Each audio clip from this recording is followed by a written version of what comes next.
pemaparan dari narasumber kita yang keempat. Narasumber kita yang terakhir yaitu beliau adalah Bapak Dr. Insinyur Prihadi Setio Darmanto IPU. Beliau adalah Senior Advisor dari Institut Semen dan Beton Indonesia yang akan memberikan pemaparan mengenai tantangan dan inovasi industri semen nasional. Beliau pun selain sebagai Senior Advisor Institut Semen dan Beton Indonesia, beliau pun sebagai dosen pengajar di Institut Teknologi Bandung. Sekarang kita langsung sapa saja Pak Prihadi yang ada di tengah-tengah kita saat ini. Kepada Pak Prihadi, selamat sore Pak Prihadi. Selamat sore Mbak Tika, sehat, alhamdulillah bisa berjumpa di ruang maya ini. Sehat, alhamdulillah. Iya Pak, sehat Pak, luar biasa sekali ya Pak ya. Mudah-mudahan Bapak dalam keadaan sehat walafiat dan selalu diberikan semangat Pak dalam menjalankan aktivitas Bapak sehari-hari. Terima kasih. Baik. Terima kasih. Iya Pak, sebelum kita masuk ke pemaparan Bapak, saya mau informasikan bahwa dari data pendaftaran ada sekitar 400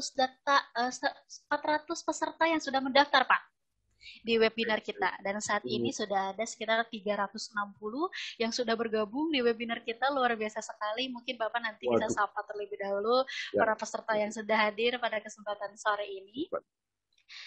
Baik, terima kasih. Iya, baik. Kalau gitu, Bapak sudah siap untuk memberikan pemaparannya? Siap. Insya Allah siap. Baik. Kalau Bapak sudah siap, saya berikan sedikit waktu kepada Bapak untuk bersiap-siap terlebih dahulu sebelum memberikan pemaparannya, dan saya akan menginformasikan kepada para peserta bahwa saat ini para peserta bisa melihat layar handphonenya masing-masing kembali karena panitia kami sudah memberikan link Google Form untuk pertanyaan keempat di sesi keempat untuk narasumber kita yang keempat. Jadi bagi para peserta yang ingin memberikan pertanyaan atau memberikan tanggapan terhadap pemaparan dari Pak Prihadi, bisa mengakses link tersebut, memberikan pertanyaan dan tanggapannya selama presentasi berlangsung. Jadi tidak perlu menunggu Pak Prihadi menyelesaikan presentasinya. Ketika ada pertanyaan atau tanggapan yang memang ingin segera disampaikan, Bapak Ibu sudah bisa mengakses linknya dimulai dari sekarang. Dan akan dijawab nantinya oleh Pak Prihadi dan narasumber yang lainnya di sesi tanya jawab setelah Pak Prihadi menyelesaikan pemaparannya. Baik, kalau begitu kita langsung saja kepada Pak Prihadi. Waktu dan tempat kami persilahkan. Silakan Pak. Baik, terima kasih.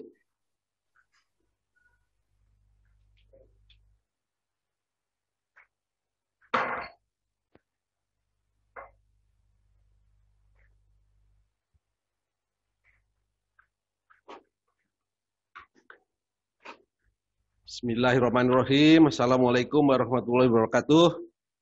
Waalaikumsalam. Selamat siang menjelang sore ibu-ibu dan bapak-bapak peserta webinar dari SB ini. Hebat sekali, hampir 90% dari pendaftar hadir dan itu melebihi ekspektasi kami. Jadi alhamdulillah seminar pertama dengan tanggapan yang cukup besar. Saya tidak lupa mengucapkan terima kasih juga kepada Pak Arief yang telah memberikan ruangan agar kita bisa berdiskusi tentang ASI, tentang ISBI, tentang kebijakan dari Kemenperin dan lain sebagainya. Terima kasih juga kepada Pak Adi yang telah membuka seminar ini dengan kebijakan dari Kemenperin yang cukup memberikan solusi bagaimana kita menjawab tantangan di masa COVID ini. Kepada Pak Widodo juga sebagai Ketua ASI, terima kasih telah memaparkan tentang ASI dan yang telah terbuka bahwa pada kondisi ini memang ada penurunan permintaan semen, namun kita tetap optimis menantang ini semuanya. Pak Dar juga, Pak Sudaryanto, terima kasih telah memaparkan bagaimana ASI dan yayasan ini membentuk suatu institusi agar bisa membantu para aktivis di pabrik semen sehingga tetap sustain di masa-masa yang akan datang.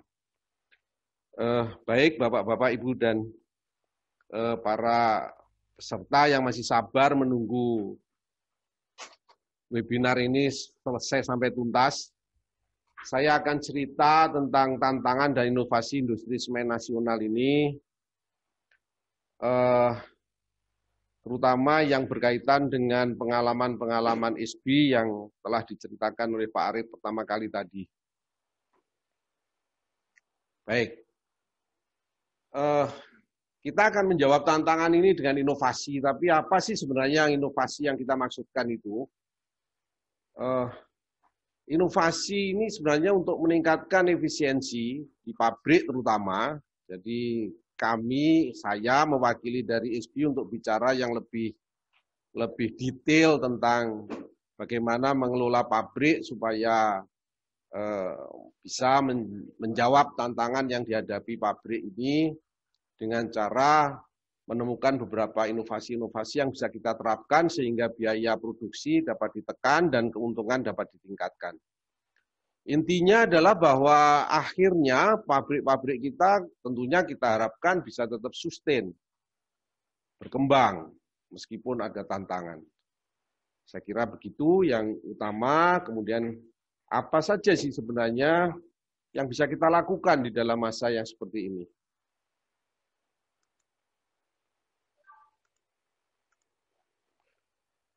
Nah, untuk menjawab tantangan tersebut, beberapa hal yang bisa kita lakukan, antara lain diversifikasi energi dan material baku, kemudian di dalam bidang teknis juga banyak sekali hal-hal yang bisa kita lakukan. Di bidang operasional juga nanti akan saya ceritakan banyak sekali hal yang bisa kita lakukan juga. Selain itu pengembangan sumber daya manusia juga penting karena ini adalah kuncinya.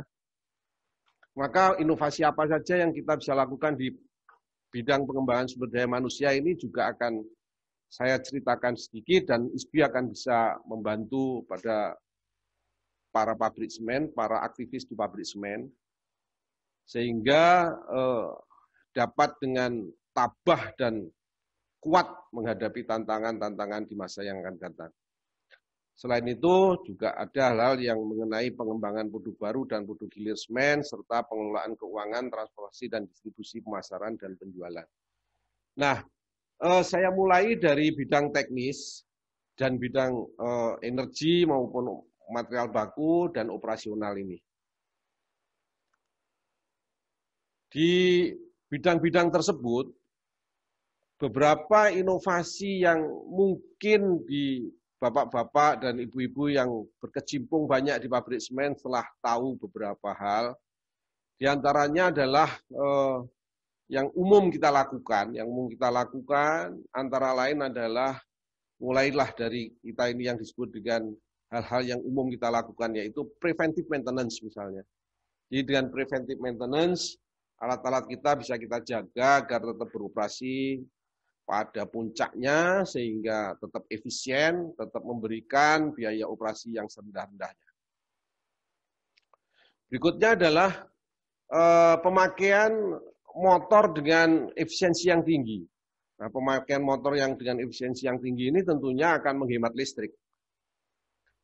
Apalagi kalau dilengkapi dengan variable speed drive, di mana dengan variable speed drive ini, maka si motor itu akan bisa bekerja pada beban-beban yang tidak harus full. Jadi pada beban-beban parsial juga bisa dilakukan efisiensi juga. Selain itu pemakaian kompres air atau fans yang optimum juga menjadi kunci bagaimana efisiensi daya listrik itu bisa kita lakukan. Nah, jadi dalam memakai udara tekan maupun mengoperasikan fans, blower, dan lain sebagainya, itu kita tetap bisa efisien, tetap bisa murah, kira-kira begitu. Nah, selain itu, hal-hal umum yang telah dilakukan dengan perkembangan teknologi perlampuan atau lampu ini, maka dengan adanya lampu-lampu LED zaman sekarang itu, maka kita bisa melakukan beberapa penghematan. Jadi dalam operasi pabrik tentunya tetap harus aman dan pabrik ini harus beroperasi dalam 24 jam dan membutuhkan lampu. Maka lampu-lampu tersebut bisa kita ganti dengan lampu-lampu yang lebih efisien sehingga rekening listrik dari pabrik akan berkurang. Itulah salah satu atau beberapa cara untuk secara umum bisa kita lakukan dalam berinovasi untuk mengatasi tantangan yang terjadi. Dalam bidang preparation atau fuel preparation, terutama dalam bidang bahan bakar, kita sebenarnya akhir-akhir ini pabrik semen sudah menggunakan bahan bakar yang relatif lebih murah. Namun demikian, mereka juga sudah terus berusaha bagaimana mengusahakan alternatif fuel dan lain sebagainya. Dan itu mereka lakukan dalam rangka untuk menekan biaya tentunya. Nah, beberapa contoh yang barangkali ISBI telah juga lakukan, antara lain adalah misalnya untuk pemakaian alternatif fuel ini. Nah, dalam pemakaian alternatif fuel ini kami telah melakukan beberapa inovasi dan sudah diaplikasikan tentunya di beberapa pabrik semen di Indonesia, antara lain adalah modifikasi posisi burner di kalsiner. Yang melatar belakangi penambahan ini, modifikasi ini tidak lain adalah adanya pemakaian skam padi. Nah, skam padi digunakan untuk mengganti sebagian kebutuhan batu bara yang dipakai di dalam kalsiner, terutama untuk kalsiner SLC, separated line calciner itu. Namun sebenarnya pemakaian skam padi ini akan berdampak negatif juga. Antara lain dengan menurunnya temperatur gas, menurunnya derajat kalsinasi, dan barangkali terbakarnya telat. Oleh karena itu perlu optimasi.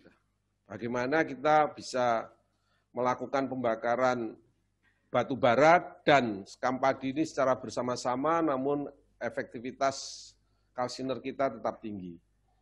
Nah, ISBI dengan kemampuan sumber daya manusianya yang terutama di bidang computational fluid dynamics, sudah lama sekali, lebih dari 15 tahun kami belajar tentang ini, dan bagaimana mengoptimasi secara CFD ini sehingga tidak banyak mengganggu pabrik dan tidak banyak memerlukan biaya.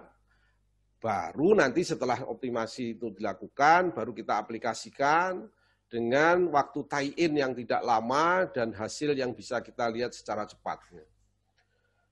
Nah, jadi intinya adalah kita akan atur ulang posisi burner skam padi bersama-sama dengan posisi burner batu bara, sehingga efektivitas proses pembakaran dan kalsinasi di dalam kalsiner ini tidak akan terganggu banyak.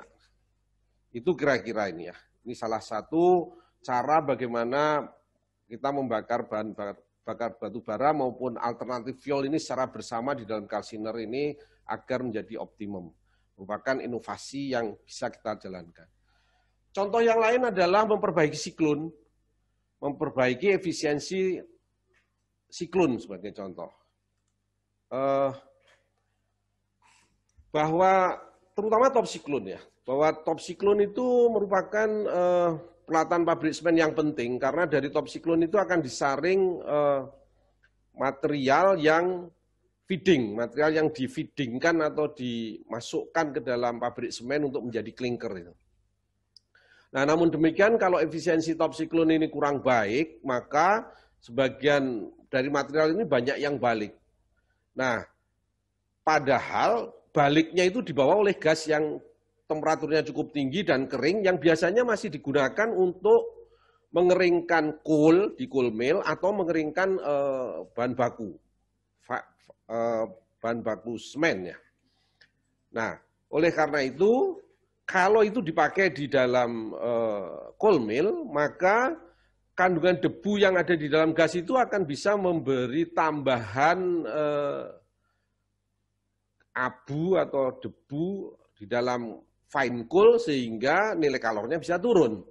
Oleh karena itu apabila kita bisa meningkatkan efisiensi top siklon ini, berarti selain akan menambah produksi klinker persatuan feeding gitu misalnya, maka kita juga akan dapatkan adanya pengurangan debu yang ada di dalam fine coal. Nah, pengurangan debu 1% ini pada umumnya dikaitkan dengan kenaikan nilai kalori sekitar 100 kilokalori per kilogram fine coal. Nah, ini sudah kita praktekkan, kalau tidak salah di beberapa pabrik semen di Indonesia kami sudah mempraktekkan ini dan sudah berhasil. Jadi Bapak-Bapak kalau yang belum boleh minta tolong pada ISBI untuk melaksanakan seperti ini dan jangan khawatir tidak berhasil. Ini data ini adalah contoh dari yang kami lakukan di Batu Raja, semen Batu Raja. Jadi kita bisa meningkatkan efisiensi siklon kira-kira 4% dan menurunkan kadar abu di fine coal sekitar sekitar 2%, sehingga nilai kalori fine coal bisa naik sekitar 200 kilokalori per kilogram klinker. Nah, dengan demikian tentunya pemakaian energi secara keseluruhan akan bisa turun. Itu manfaat dari perbaikan top siklon yang bisa kita lakukan. Nah, kemudian inovasi yang lain yang bisa kita lakukan di dalam yang kaitannya dengan fuel preparation ini antara lain adalah optimasi dari pemakaian bahan bakar. Caranya bagaimana caranya? Nah, caranya ini diilhami oleh suatu proses yang sederhana. Kami dengan kawan-kawan di PT Semen Padang waktu itu melihat bahwa material itu harus diproses secara barengan. Nah, padahal di dalam pabrik semen itu kadang-kadang ada yang memiliki 2 string dengan 2 kalsiner atau 2 string dengan 1 kalsiner. Terutama yang 2 string dengan 2 kalsiner itu membuat suatu proses yang kurang seragam yang dialami oleh material baku itu, sehingga proses kalsinasi itu tidak seragam. Ketika masuk kelen, kelennya bingung. Kalau saya tambah bahan bakar, ada yang kematangan, tapi kalau saya kurangi bahan bakar, ada yang masih mentah. Nah, kebingungan kelen ini yang mengakibatkan kelen kita tidak bisa kita bebani dengan beban yang optimum. Nah, oleh karena itu, dengan rerouting material di preheater ini, maka kita akan mencoba dan mempraktekkan bahwa keseragaman proses yang dialami sejak masuk atau sejak diumpankan ke dalam preheater hingga menjadi klinker keluar dari cooler itu harus terjadi. Nah, oleh karena itu dengan rerouting, artinya bagaimana membuat semua material yang diumpankan ke dalam preheater ini menjadi bersama-sama sejak memasuki kalsiner, kemudian bersama-sama pula memasuki kelen, dan bersama-sama pula keluar dari cooler. Nah, rerouting ini sudah kita praktekkan di 2 pabrik, kalau tidak salah. Satunya itu yang utama adalah PT Semen Padang, pabrik Indarung 5. Nah, selain itu kalau tidak salah juga di pabrik Indarung 4, meskipun hanya ada sedikit perubahan. Tapi intinya bahwa dengan rerouting ini, menyeragamkan proses ini, kita bisa memperbaiki derajat kalsinasi sebelum memasuki kelen, dan memperbaiki efektivitas proses di dalam riser duct dan calciner, sehingga hasil yang diperoleh itu kalau material itu bisa seragam, ketika seragam derajat kalsinasinya ketika memasuki kelen, maka dia akan terjadi kenaikan beban yang bisa kita umpankan ke dalam kelen. Kenaikan beban ini bisa berarti ada peningkatan kapasitas. Nah, praktek ini sudah dipraktekkan beberapa tahun yang lalu dan menghasilkan kenaikan menurut saya hampir sekitar 500 ton per hari, dari desain 7.800 menjadi 8.300 sampai 8.400 operasional harian. Bahkan waktu komisioning kami pernah mengalami ada 1 minggu berturut-turut bisa 9.000. Nah, jadi dengan rerouting yang barangkali biayanya tidak mahal, maka kita bisa berinovasi untuk meningkatkan kapasitas pabrik kita. Nah, dengan kondisi COVID ini tentunya kalau ini bisa kita aplikasikan, kita bisa menambah kapasitas dari pabrik yang memang lebih efisien, kemudian mengurangi atau mematikan pabrik-pabrik kita yang kurang efisien. Tetapi produk secara total tetap terpenuhi, sehingga pasar kita tetap terpenuhi. Nah, dengan begitu kita akan bisa mengurangi biaya produksi kita, sehingga secara keseluruhan akan meningkatkan sustainability dari pabrik kita. Contoh yang lain adalah meningkatkan efisiensi kalsiner. Nah, dengan cara memodifikasi volume kalsiner yang diikuti kadang-kadang dengan perubahan posisi burner juga. Ini sudah kita aplikasikan di 2 pabrik, minimum pabrik Tonasa yang saya ingat dan pabrik Cilacap. Waktu itu masih Holcim. Nah, perubahan volume kalsiner ini perlu karena kadang-kadang kalsiner ini dulu didesain pada pemakaian bahan bakar yang nilai kalornya lebih tinggi dari bahan bakar yang dipakai sekarang. Nah, biasanya dengan nilai kalor bahan bakar yang lebih rendah, pada umumnya bahan bakar batubara itu akan mengandung air lebih banyak sehingga proses pembakaran itu menjadi telat.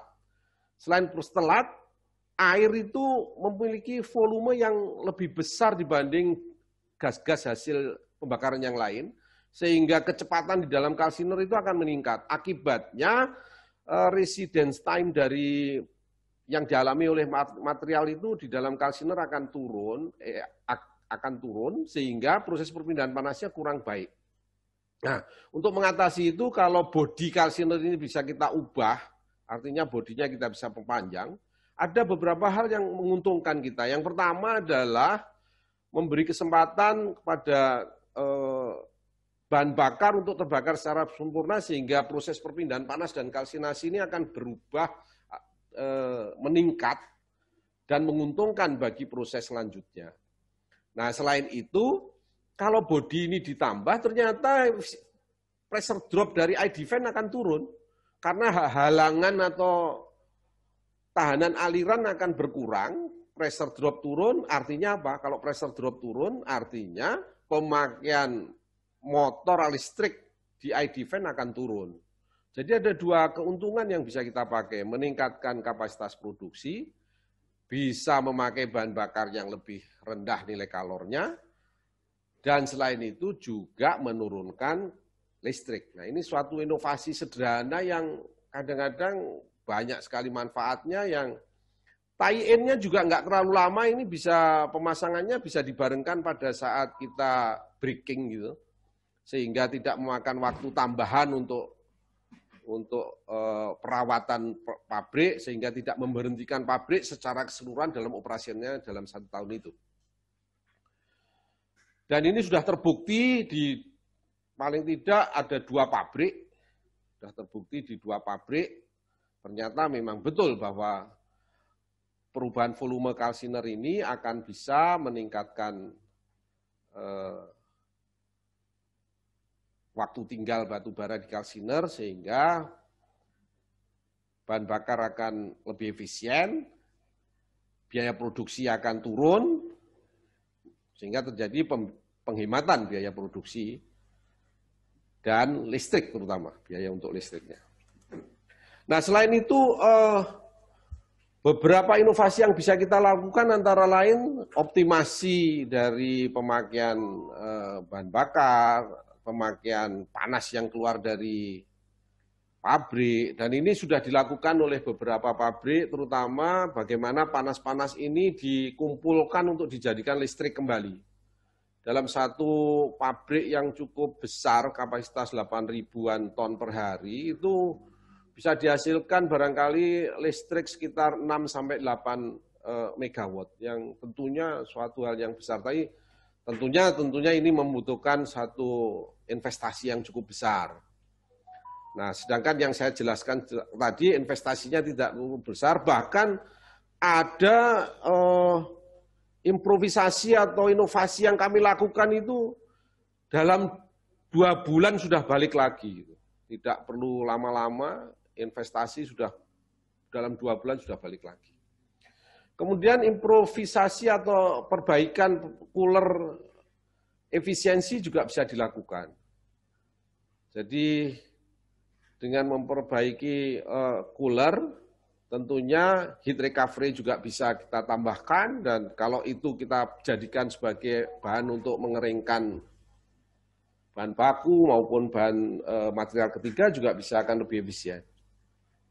Fan cooler juga bisa kita tambahkan dengan VSD, variable speed drive, sehingga apabila beban terpaksa harus kita turunkan karena produksi klinker kita harus turun, maka efisiensi fan itu tetap bisa kita jaga. Di bidang pre-homogenization, beberapa hal yang inovasi yang bisa kita lakukan antara lain alternatif raw materials. Ini beberapa industri selain semen ini menghasilkan beberapa buangan yang sebenarnya bisa menjadi raw material dari pabrik semen kita. Misalnya dari pabrik smelting atau dari pabrik baja itu dihasilkan beberapa buangan yang masih mengandung besi. Nah, besi-besi dari sana itu bisa kita gantikan untuk mengganti pasir besi kita, misalnya gitu. Selain itu, sistem kontrol juga bisa kita perbaiki, sehingga kontrol kita lebih adaptif, lebih efisien, dan lebih cepat tanggap gitu. Efisiensi transport, alat-alat transport juga bisa kita.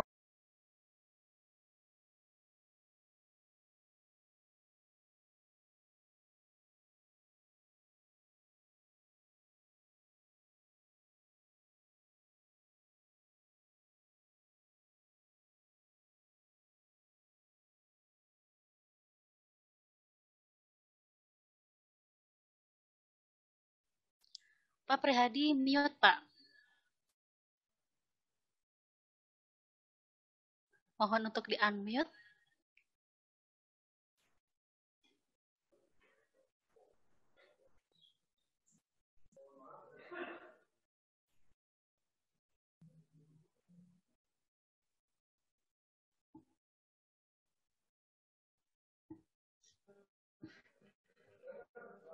Baik, mohon maaf ada kesalahan teknis sedikit.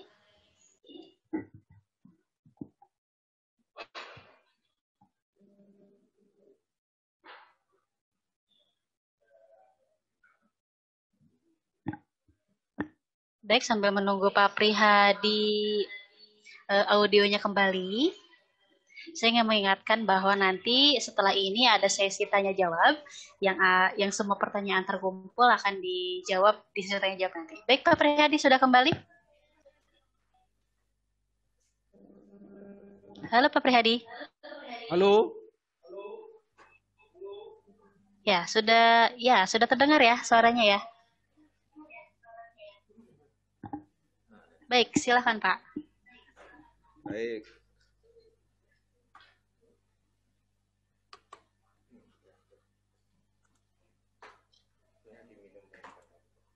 Terima kasih, Tika. Mohon maaf Bapak Ibu sekalian, ada kendala teknis yang barusan kita hadapi. Adanya drop dari Wi-Fi kami, sehingga mengganggu sedikit pembicaraan ini, memotong sedikit, sehingga mudah-mudahan masih semangat kita untuk melanjutkan perbincangan ini. Baik, di dalam energy management kita juga bisa melakukan beberapa inovasi. Biasanya pabrik semen selalu diaudit energi yang terpakai setiap minggu barangkali. Nah, dari hasil audit yang kita lakukan itu, tentunya beberapa hal yang bisa kita lakukan dalam hal inovasi ini antara lain adalah bagaimana memperbaiki insulasi. Barangkali di antara insulasi kita sudah perlu ada yang perlu diperbaiki, sehingga mengurangi losses lah, intinya mengurangi losses. Nah, kemudian bagaimana kita juga bisa meningkatkan perbaikan sistem pembakaran dan heat transfer. Nah, ini tentunya kalau tidak bisa kita langsung pakai seperti perbaikan isolasi tadi, perlu simulasi. Nah, kalau sudah perlu simulasi, dan kalau Bapak perlu bantuan, ini Pak Arief CS di ISBI tentunya akan dengan senang hati membantu Bapak Ibu dengan bantuan CFD yang tidak terlalu berat untuk memperbaiki bagaimana pembakaran dan heat transfer yang terjadi ini. Kemudian penambahan mineralizer ini juga bisa untuk mengurangi energi yang terpakai, dan heat recovery yang lain yang bisa kita jadikan sebagai source untuk mengeringkan bahan baku atau mengeringkan bahan material ketiga atau mengeringkan bahan bakar dan lain sebagainya. Nah, selain itu kita juga bisa memakai perubahan yang tadi saya ceritakan adalah bagaimana merancang top siklon yang lebih efisien, lebih meningkat efisiensinya, namun pressure drop-nya masih bisa ditolerir gitu. Kira-kira begitu. Nah, selain itu bagaimana memperbaiki distribusi material yang ada di kalsiner misalnya untuk memperbaiki perpindahan panasnya, itu bisa juga kita simulasikan dan untuk kemudian kita terapkan. Kemudian selain itu, ISBI juga pernah melakukan optimasi ducting dari semen mill.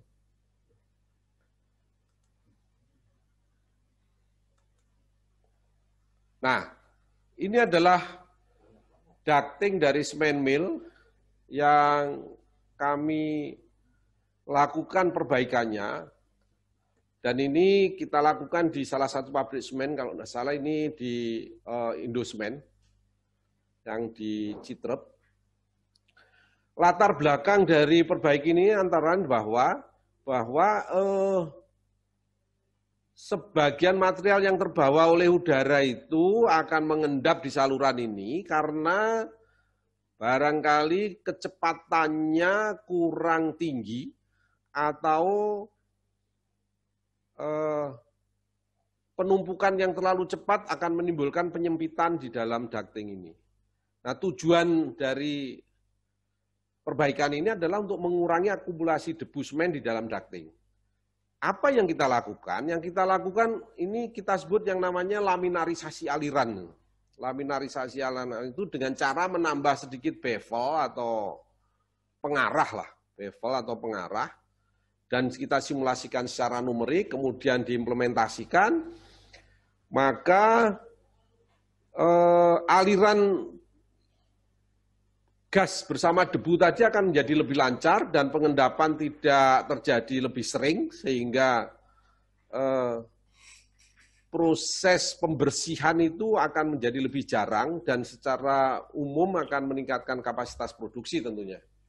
Selain meningkatkan lama waktu operasi mill per 2 mingguan misalnya seperti itu. Baik, itu adalah di bidang perbaikan saluran. Nah, selain itu ISBI juga punya pengalaman untuk meningkatkan efisiensi mill fan. Jadi yang kita ubah ini fan-nya, Mas, Mbak, Ibu-ibu dan Bapak-bapak, kita mengubah fan besar. Yang saya sebut fan besar karena minimum ini dayanya adalah 700 kW. Jadi yang satu, yang di atas ini adalah semen mill fan, sedangkan yang di bawah ini raw mill fan. Ini kita lakukan di pabrik Cilacap ini, pabriknya Mas Dandun dulu ya. Dan beliau mempercayakan kami untuk mengubah fan besar ini. Apa keuntungannya kalau ini bisa berhasil? Yang pertama adalah efisiensinya naik.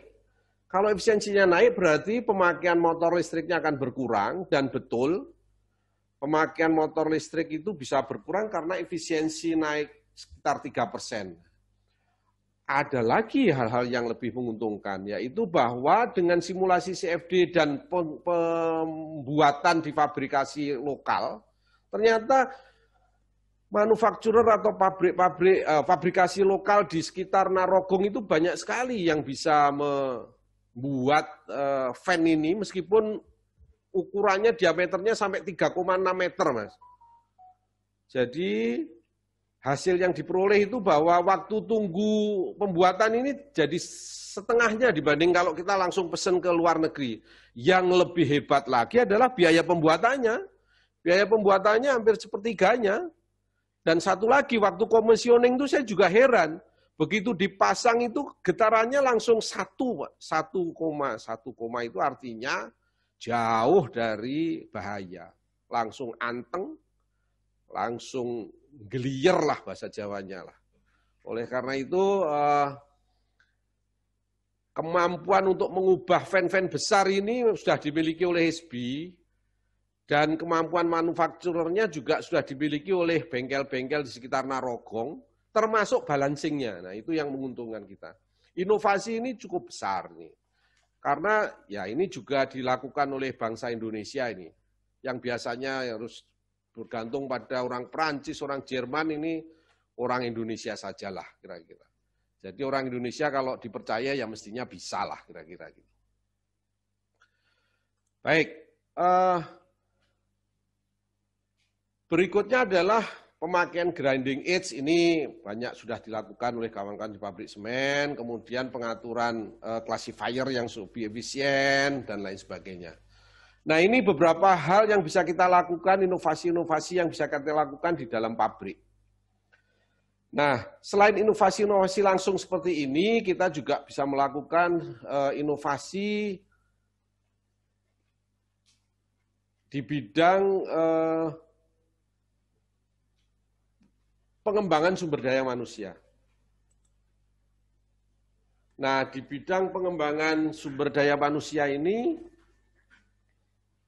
beberapa hal yang sudah dilakukan SB antara lain adalah diklat safety. Jadi tadi Pak Sudaryanto sudah mengutarakan bahwa SB juga mempunyai satu pengembangan pendidikan terutama di bidang safety yang tentunya tidak hanya berguna di pabrik semen, berguna di hampir semua pabrik yang namanya safety ini. Selain itu, SB juga pernah melakukan dan banyak pabrik-pabrik yang sudah mengalami atau menjadi objek untuk diklat 3-in-1 ini. Jadi artinya dalam diklat ini bekerja sama dengan departemen yang dibiayai oleh Departemen Perindustrian ini. Jadi terima kasih dari Bapak Departemen Perindustrian telah bersama-sama SB untuk mengembangkan diklat 3-in-1 ini. Nah, beberapa pabrik semen yang sudah mengalami diklat 3-in-1 ini antara lain adalah pabrik semen Kons Papua, Kons Tabalong, kemudian PT Semen Gresik Pabrik Rembang, PT Semen Gresik Pabrik Tuban, Semen Tonasa, Semen Tiga Roda, Semen Padang, Semen Solusi Bangun Andalas, Semen Merah Putih, Semen Bima, dan Semen Garuda. Jadi kawan-kawan ISBI sebagai instruktur sudah diberi kesempatan untuk melihat pabrik-pabrik seluruh Indonesia ini, hampir seluruh Indonesia. Dan dengan serikat 3-in-1 ini tentunya karyawan dari pabrik-pabrik ini akan meningkat kompetensinya dan bisa meningkatkan efisiensi pengoperasian pabrik yang tentunya akan berakhir dengan efisiensi yang lebih dalam lagi, yang lebih banyak lagi. Berikutnya ISBI juga pernah melakukan rekrutmen calon karyawan. Jadi SB juga bisa membantu Bapak-Bapak dalam rekrutmen calon karyawan mulai dari pendaftaran hingga penentuan siapa-siapa yang pantas menjadi calon karyawan Bapak. Dan kemudian dilanjutkan dengan diklat atau pendidikan untuk karyawan baru, baik diklat teori maupun diklat praktek. Sehingga karyawan baru ini setelah menjalani diklat ini akan langsung bisa Bapak terjunkan untuk mengoperasikan, membantu operasi pabrik Bapak. Sehingga tentunya tidak perlu lama-lama lagi Bapak sibuk lagi mendidik calon karyawan Bapak ini. Hal lain yang kita lakukan atau SB lakukan antara lain workshop dan diskusi teknis ini sudah sering kali. Dan dari workshop ini antar pabrik, kawan-kawan antar pabrik bisa saling bertukar pikiran, bertukar pengalaman, bertukar ide, dan lain sebagainya, sehingga dalam pengoperasian pabriknya akan menjadi lebih efisien. Seperti tadi yang sudah diutarakan Pak Sudaryanto bahwa ASI juga melakukan, LSPPI juga melakukan sertifikasi. Nah, dalam menjalani sertifikasi ini kadang-kadang beberapa karyawan perlu bimbingan sertifikasi Nah, itu bisa dilakukan juga dengan ISBI. Ada yang lebih beda lagi sedikit, yaitu pelatihan CFD software. Nah, apa yang kami ceritakan tadi pengalaman ISBI dalam memperbaiki atau berinovasi untuk memperbaiki pabrik atau peralatan pabrik itu membutuhkan CFD, Computational Fluid Dynamics. Dan di dalam computational fluid dynamics ini ada simulasi untuk aliran, pembakaran, heat transfer, kemudian kalsinasi, dan lain sebagainya. Tapi membutuhkan suatu keahlian. Nah, oleh karena itu, kalau memang yang sulit-sulit itu Bapak Ibu bisa meminta tolong kepada ISBI, kalau yang gampang-gampang mestinya seperti mengubah ducting, mengubah ukuran ducting, supaya tidak mengganggu tetapi lebih memperbaiki aliran dan lain sebagainya bisa dilakukan oleh kawan-kawan sendiri, asal memiliki satu kompetensi untuk menjalankan CFD ini dan menginterpretasikannya menjadi hal yang real di lapangan. Nah, Pak Arief CS sudah sering melakukan pelatihan CFD ini tidak hanya di pabrik semen, tapi juga di pabrik-pabrik yang lain, seperti di PLN dan sebagainya. Beberapa industri yang telah mengalami, yang pernah bekerja sama dengan kami SBI di sini, dalam pelatihan CFD ini antara lain, di Semen Gresik Tuban, pernah kita lakukan basic CFD, kemudian advance, sampai calciner case, sehingga bagi bapak-bapak yang mengalami ini tentunya punya kompetensi yang lebih baik di bidang CFD ini. Aneka tambang pabrik nikel Pomala juga, kemudian PLN Pusat juga pernah untuk menyimulasikan boilernya. Nah, ini beberapa pelatihan CFD yang pernah kita lakukan bersama-sama dengan industri semen maupun industri non-semen.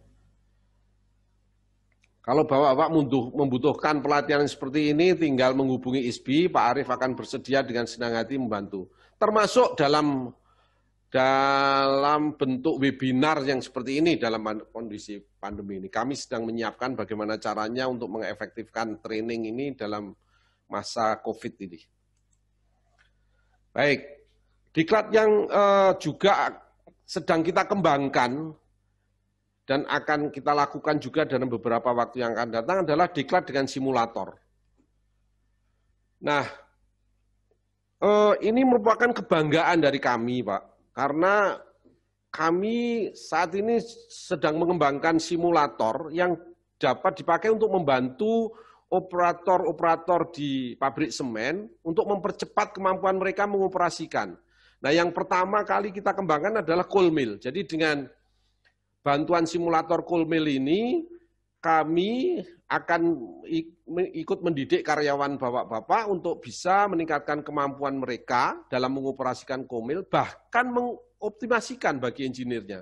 Jadi bagi engineer bisa berinovasi dalam mengoptimalkan operasi coal mill ini. Sehingga sebelum diterapkan di lapangan, disimulasikan pakai simulator ini, harapannya adalah tidak mengganggu jalannya pabrik, tapi dan tidak berisiko kepada lapangan, tetapi nanti apabila diterapkan di lapangan, tentunya akan langsung menghasilkan suatu yang lebih optimum. Nah, yang membanggakan kami adalah bahwa ini dibuat oleh bangsa Indonesia, Pak. Bangsa Indonesia, jadi bisa. Dalam membuat simulator ini, pesaing kita hanya dari Jerman, dari Perancis, gitu. Dan tentunya akan lebih mahal, satu simulator ini harganya bisa miliaran ini. Tapi dengan ISBI siap membantu bapak-bapak untuk mengembangkan simulator coal mill dan lain sebagainya, dengan harga yang tentunya jauh lebih kompetitif dibanding kalau bapak beli simulator langsung ke Jerman dan lain sebagainya. Nah, itu beberapa hal pengembangan sumber daya manusia yang bisa atau yang telah kita lakukan bersama-sama kawan-kawan di pabrik semen maupun pabrik non-semen. Nah, selain itu tadi juga sudah diceritakan bahwa Inovasi-inovasi juga bisa dilakukan dalam pengembangan produk baru dan produk hilir semen, misalnya pembuatan beton-beton yang baru, pembuatan alat-alat baru yang berbasis semen, dan lain sebagainya. Dan tadi di awal dari webinar ini, pengelolaan keuangan maupun manajemen atau policy dari Kemenperin dalam menunjang masa sulit ini sudah diutarakan. Namun demikian, tentunya pabrik-pabrik semen juga bisa melakukan pengelolaan keuangan, transportasi, distribusi, dan pemasaran setelah penjualan yang lebih efisien. Dan tentunya kami, SB, masih belum bisa ikut campur kalau dalam hal seperti ini. Baik Bapak Ibu sekalian, terima kasih banyak atas kesabarannya dalam menunggu webinar kami ini. Mudah-mudahan apa yang kami presentasikan ini menjadi wawasan tambahan dan bahkan bisa mengundang Bapak Ibu untuk berinovasi, dan kalau tidak keberatan juga mengundang SB untuk bekerja sama agar dalam berinovasi, baik itu memperbaiki pabrik, memperbaiki peralatan pabrik, maupun mengembangkan sumber daya manusia dan karyawan Bapak, bisa kita laksanakan secara bersama dalam menanggapi tantangan-tantangan yang kita hadapi ini. Saya mohon maaf kalau ada kekurangan-kekurangan saya, mudah-mudahan usaha kita bersama ini diridhoi oleh Allah Subhanahu wa Ta'ala, sehingga kita bisa bersama-sama dalam berinovasi untuk menjawab tantangan yang ada di sekitar kita ini. Sekian, terima kasih. Wassalamualaikum warahmatullahi wabarakatuh. Nah, kalau Bapak Ibu butuh menghubungi Pak Arief CS, nah ini ada alamat, tolong difoto atau dicatat ini. Kami akan dengan senang hati menjawab telepon atau email dari Bapak semuanya untuk berinovasi bersama, memperbaiki kompetensi karyawan, dan lain sebagainya. Yang intinya adalah bagaimana agar pabrik kita tetap sustain, berkembang, menguntungkan, dan berguna bagi kemajuan bangsa Indonesia ini. Wassalamualaikum warahmatullahi wabarakatuh.